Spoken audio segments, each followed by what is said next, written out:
Hey guys, Crewman here, and it's Wednesday, so you know what that means? It's time for my weekly profitability video. This one's a little different, thanks to good old Carl. KARLSEN has made me have a pretty good week as I jumped on it pretty early. Now, not as early as some people, but early enough where it would have been a very, very nice windfall had I had sold. Of course I didn't, because I had node issues and I couldn't sync it to get it out in time when it hit 9 cents. So now I'm just going to hold most of it and see where it goes. I did change to mine directly to TradeOgre, and I am selling what I'm mining daily so I can at least hit some of it while the profit's good. And if it gets better, then I still have my large bag that I try to sell. And if it gets, and I didn't waste a ton of power on it, so I'm okay with that. And you'll note that in this week's profitability numbers. This also goes back to show how important it is to build a virtual machine PC, which I will have a video on later this week as well. As we look at my profitability figures, we start with 3 charts. We start from left to right, and the first chart is how I figure out my kilowatt hours.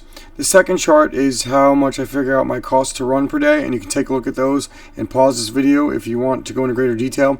I've explained them quite a bit in past videos. And then the final column is my income, and you can see my profits. So let's start off with my kilowatt hours. Long story short, because of the way my bill works, the more power I use, the less my kilowatt hours cost. So because I've been mining lighter power coin algorithms this week, my bill has gone up because I have used overall less power than the week before. The next column is how I figure out my cost to run per day, and my farm cost has gone down to $38.71 a day. And then you can see on the right my income, and you can see I made $12.25 on Nexa. KARLSEN, now as of filming this, it's worth about 5 cents, and I'm selling as I get it into TradeOgre because I want to recoup at least some of my profits, like I've already stated.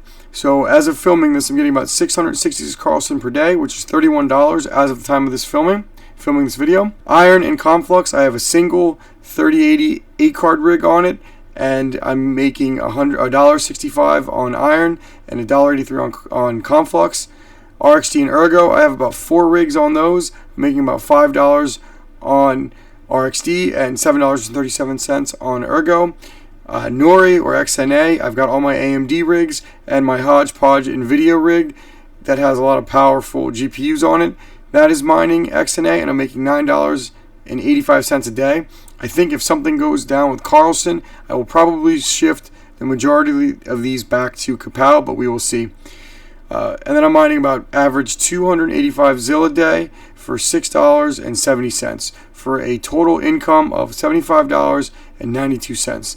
Now my Caspa ASICs, the yield is going down. I made a video on that. I'll link that at the end of this video.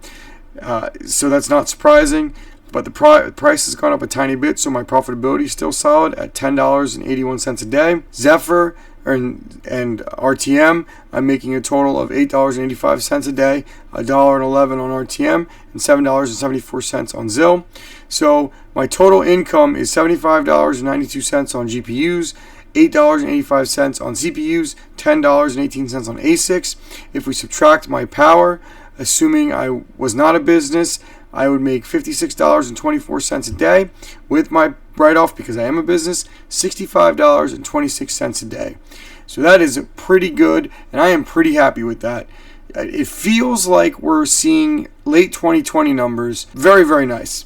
Let's do something that I haven't done before. Let's compare that to the past week's numbers. Obviously, my income for GPUs is up thanks to KARLSEN, but it's up almost 50%. Another interesting one is CPU profitability is actually up, and I have not changed what I've been mining, which means that Zephyr yield has gone down quite a bit.